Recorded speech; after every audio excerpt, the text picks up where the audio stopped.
કે આ જે ER છે એ તમારા કોઓર્ડિનેટ માટેનો અથવા તો કોઓર્ડિનેટ લાઇન માટેનો ટેન્જન્ટ થયો.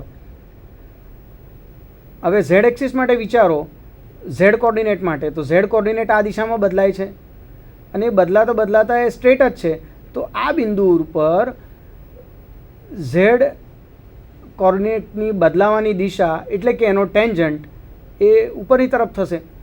પણ હવે અગત્યની વાત એ છે કે જ્યારે આ કર્વ છે તો કર્વ પર શું થશે, તો કર્વ ઉપર પર્ટિક્યુલર બિંદુ પર પર્ટિક્યુલર પોઈન્ટ ઉપર એનો તમારો ટેન્જન્ટ આવશે. એટલે ઇન જનરલ આપણે એવું કીધું કે તમારા જે પણ યુનિટ વેક્ટર્સ છે ER, Eθ, EZ એ ખરેખર શું છે તો કે આપેલા કોઓર્ડિનેટ લાઇન્સ પર આપેલા બિંદુએ ટેન્જન્ટ્સ છે. તો આ થઈ વાત યુનિટ વેક્ટર્સની. અને યુનિટ વેક્ટર્સને આપણે હજુ જરા વધુ સ્પષ્ટતાથી જોઈએ કે જે કોઓર્ડિનેટ સિસ્ટમમાં આપણે એને પહેલાં શીખતા આવ્યા છે. તો અહીંયા એક ફોર્મ્યુલા મેં લખેલી છે કાર્ટેશિયન કોઓર્ડિનેટ સિસ્ટમ માટે. A is equal to AX I hat plus AY Z hat plus AZ K. હવે આ જે AX છે એ તમારો શું છે તો કે મેગ્નિટ્યૂડ છે. AX પોતે શું છે, એક્સ કોમ્પોનન્ટનો મેગ્નિટ્યૂડ. જ્યારે આ આઈ હેટ બતાવે છે ડાયરેક્શન, એ પ્રમાણે AY મેગ્નિટ્યૂડ, ઝેડ હેટ બતાવે છે ડાયરેક્શન અને AZ અને K. તો આ જ પ્રમાણે આપણે કર્વિલિનિયર કોઓર્ડિનેટ સિસ્ટમમાં પણ અલગ અલગ વેક્ટર્સને દોરી શકીએ છીએ. ટેલિટોપ જ રહેવા દો ને.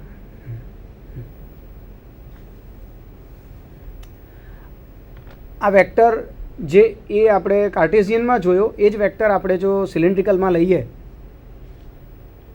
આપણે સિલિન્ડ્રિકલમાં લઈએ તો શું થશે, AR ER plus Aθ Eθ plus AZ EZ. હવે આ જે AR છે એનો મેગ્નિટ્યૂડ છે અને ER છે એ યુનિટ વેક્ટર છે. એ જ પ્રમાણે Aθ Eθ અને AZ EZ. હવે ફરક એ પડે છે કે અહીંયા જે તમારા યુનિટ વેક્ટર્સ છે એની જોડે કોઈકને કોઈક કોમ્પોનન્ટ આવવાનો છે અને એ જે યુનિટ વેક્ટર્સ છે એને આપણે બેઝિસ વેક્ટર તરીકે કન્સિડર કરીએ છીએ. કેમ તો કે એને આધારે આખી સિસ્ટમ ડેવલપ થયેલી છે. હવે આ બેઝિસ વેક્ટર માટે આપણે આપણા પાવરપોઈન્ટ પ્રેઝન્ટેશનમાં ધ્યાન આપીશું કે કાર્ટેશિયન કોઓર્ડિનેટ સિસ્ટમમાં આપણે જે પણ એનું રિપ્રેઝન્ટ કર્યું એમાં AX I હેટ એ વેક્ટરનો કોમ્પોનન્ટ હતો અને એનો બેઝ એ I હેટ છે. એ પ્રમાણે સિલિન્ડ્રિકલ કોઓર્ડિનેટ સિસ્ટમમાં એનો કોમ્પોનન્ટ AR ER છે અને જેનો બેઝ વેક્ટર ER છે. એટલે તમારી જે સિસ્ટમ છે એને વ્યાખ્યાયિત તો સદિશ જ કરે છે અને એ વ્યાખ્યાયિત કરતો સદિશ એટલે કે તમારો યુનિટ બેઝિસ વેક્ટર કે જેના આધારે બાકીના વેક્ટર્સ કે બીજા કોઈ પણ વેક્ટર્સ તમે વ્યાખ્યાયિત કરી શકો છો. હવે વિદ્યાર્થી મિત્રો એક વાત મારે તમને અહીંયા સ્પષ્ટ કરવી પડશે કે આપણે જ્યારે કોમ્પોનન્ટની દ્રષ્ટિએ AX AY AZ લખીએ કે એના દિશાની દ્રષ્ટિએ IJK લખીએ તો આ જે છે એ લિનિયરલી ઇન્ડિપેન્ડન્ટ એના વેક્ટર્સ છે, લિનિયરલી ઇન્ડિપેન્ડન્ટ એના કોમ્પોનન્ટ છે. તો તમે જે IJK કહો છો એ ત્રણે ત્રણ એકબીજા પર આધારિત નથી, સ્વતંત્ર છે. અને એનું જ્યારે કોમ્બિનેશન થાય ત્યારે તમને કોઈ પણ વેક્ટર આપેલી સિસ્ટમમાં વ્યાખ્યાયિત થઈ શકે. તો આવા લિનિયરલી ઇન્ડિપેન્ડન્ટ જે વેક્ટર્સ છે એ માત્ર IJK નથી પણ સિલિન્ડ્રિકલમાં જાઓ તો તમારો R, θ અને ઝેડને અનુરૂપ ER, Eθ અને EZ આવે. એ જ પ્રમાણે જો સ્ફેરિકલમાં જાઓ તો સ્ફેરિકલમાં આવશે તમારું R, θ અને ફાઈ, ER, Eθ, Eφ. તો આ બેઝિસ વેક્ટર તમારી સ્પેસને, તમારા ત્રિપરિમાણને વ્યાખ્યાયિત કરે છે, માટે આપણે એને બેઝિસ વેક્ટર કહીએ છીએ. હવે આ બેઝિસ વેક્ટર માત્ર જવાબદાર નથી. આપણે આગળ જે ફોર્મ્યુલાઝ જોઈ હતી એ ફોર્મ્યુલામાં આપણને એક વધારાનો ફેક્ટર મળે છે.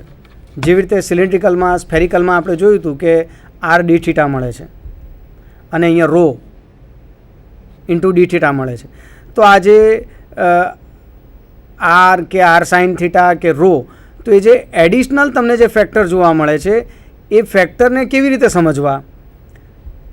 કાર્ટેશિયન કોઓર્ડિનેટ સિસ્ટમમાં આ ફેક્ટર છે પણ એ ફેક્ટર એક હોવાથી દેખાઈ આવતો નથી.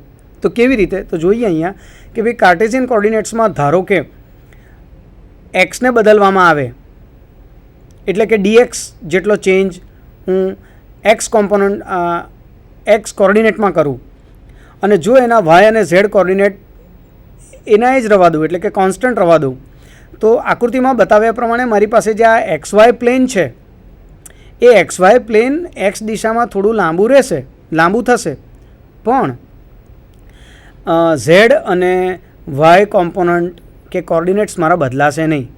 તો એનો મતલબ એવો થયો કે જો મારો સ્થાન સદિશ માટેનો પોઈન્ટ, આ જે મારો પોઈન્ટર છે ત્યાં હશે, આ જગ્યાએ આ સ્થાને હશે, તો એ ત્યાંથી આટલો ખસશે. હવે આ જે ખસ્યો છે તે દિશા કઈ છે? માત્ર ને માત્ર એક્સ દિશા છે. એટલે કે જો વાય અને ઝેડને કોન્સ્ટન્ટ રાખવામાં આવે તો મારું જે સ્થાનાંતર મળશે મને તે મળશે માત્ર dx ઇન્ટુ આઈ હેટ. એ જ વખતે બાકીનો ડીવાય અને ડીઝેડ કોમ્પોનન્ટ હાજર હશે નહીં. કેમ? તો કે મારું સ્થાનાંતર માત્ર એક્સ દિશામાં જ થયેલું છે. આ વખતે ડીએક્સની જોડે જે કોમ્પોનન્ટ છે આ યુનિટ વેક્ટરને છોડીને એ છે 1. એટલે કે આ તમારો સ્કેલ જે થયો એક્સના ચેન્જ થવાનો એ 1 ગણો છે. એ જ પ્રમાણે જો સિલિન્ડ્રિકલ કોઓર્ડિનેટ સિસ્ટમમાં તમે લો કે ભાઈ coordinate theta changes by D theta, એટલે કે હું એંગલને ડી થીટા જેટલો અહીંયાથી બદલું છું. એટલે અત્યારે મારું પ્લેન કોઈ એક એંગલ પર છે, ધારો કે થીટા એંગલ પર છે, ત્યાંથી પ્લેનને મેં ડી થીટા જેટલો ધક્કો માર્યો એટલે કે આ પ્લેન મારું ખસીને આમ ગયું, પણ એની ઝેડ એક્સિસ તો એની જ રહી. એટલે કે પ્લેન મારું ઝેડ એક્સિસ પર ફિક્સ છે અને બાકી જે નળાકાર છે એની બાહ્ય સરફેસ પર એ ફરતું રહે છે. તો આ પ્લેન ડી થીટા જેટલું ખસ્યું એટલે કે અહીંયા જે આર્ક છે એ કેટલી બદલાઈ? તો કે આર ડી થીટા. તો આ આર ડી થીટા જેટલો જે તફાવત ઉત્પન્ન થયો એમાં આર ફેક્ટર તમારો આવી ગયો. એ સાથે ઝેડ અને આરમાં એટલે કે ઝેડ એક્સિસથી નળાકારની બાહ્ય સરફેસના લંબ અંતરમાં કોઈ ફરક પડતો નથી.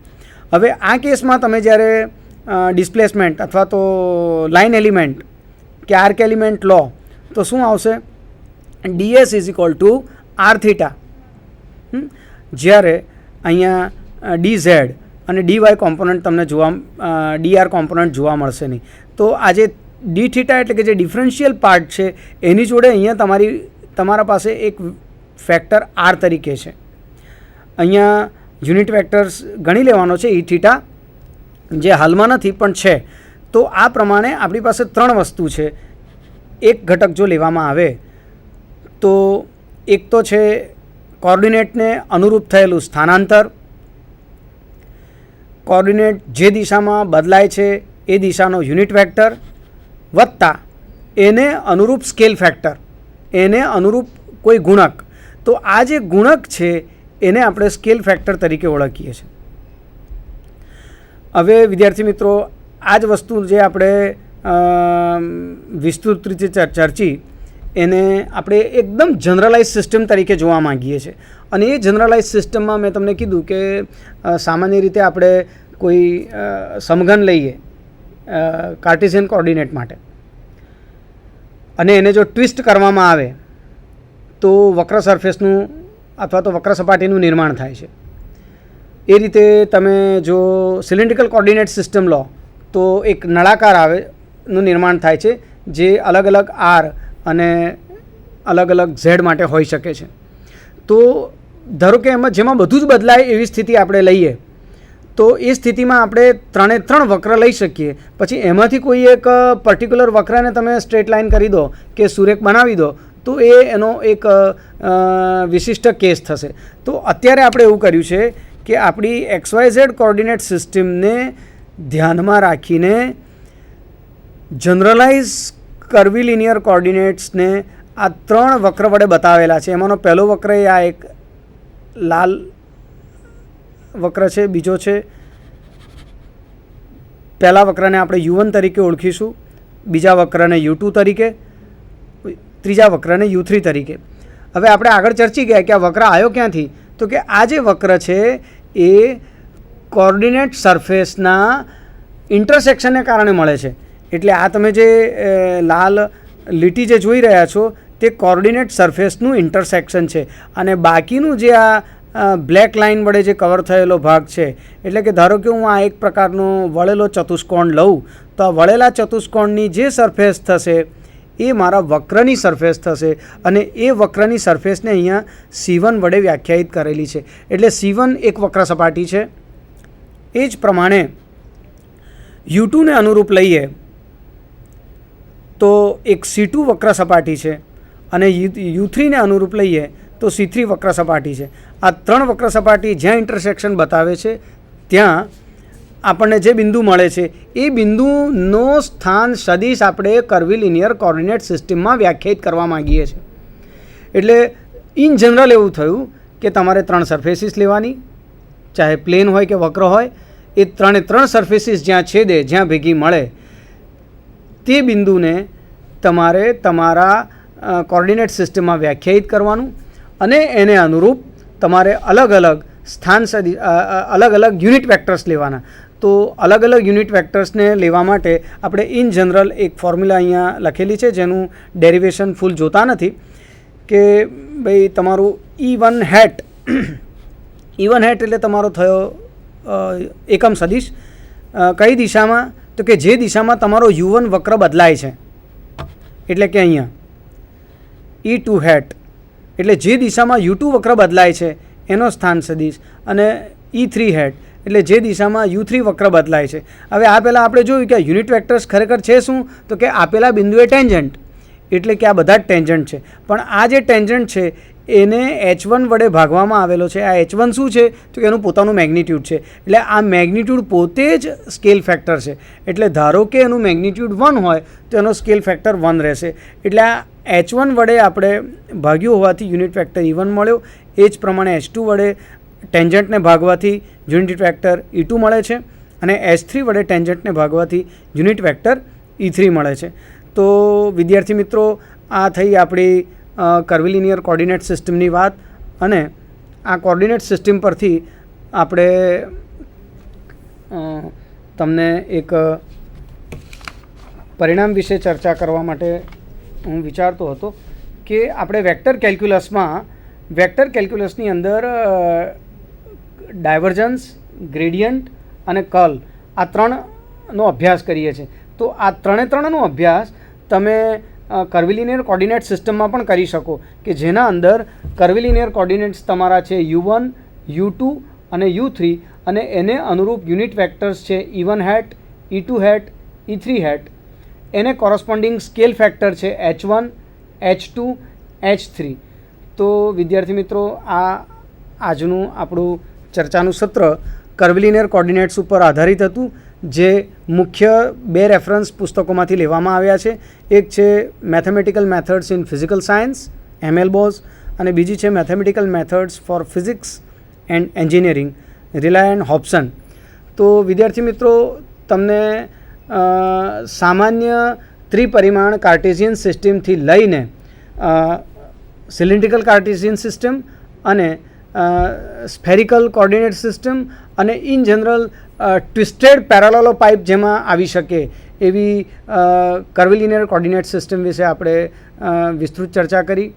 એના ત્રણ ઘટકો: coordinate surface, coordinate line, unit vectors, scale factors. તો હું માનું છું કે આટલી માહિતી હવે પછી તમે જ્યારે વેક્ટર કેલ્ક્યુલસનો ઉપયોગ કર્વીલિનિયર કોર્ડિનેટ્સના મદદથી જ્યારે કરશો ત્યારે તમને અવશ્ય ઉપયોગી થઈ પડશે. આ સાથે આપ સૌને હાર્દિક આમંત્રણ છે બાયસેગના ફરી કર્વીલિનિયર કોર્ડિનેટ્સના પ્રોગ્રામ માટે.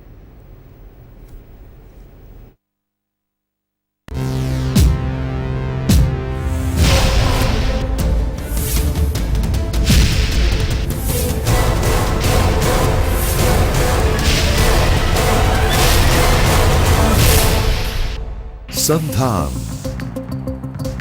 All Gujarat Integrated Classroom સેટેલાઇટના માધ્યમથી જોડતી કડી એટલે સંધાન.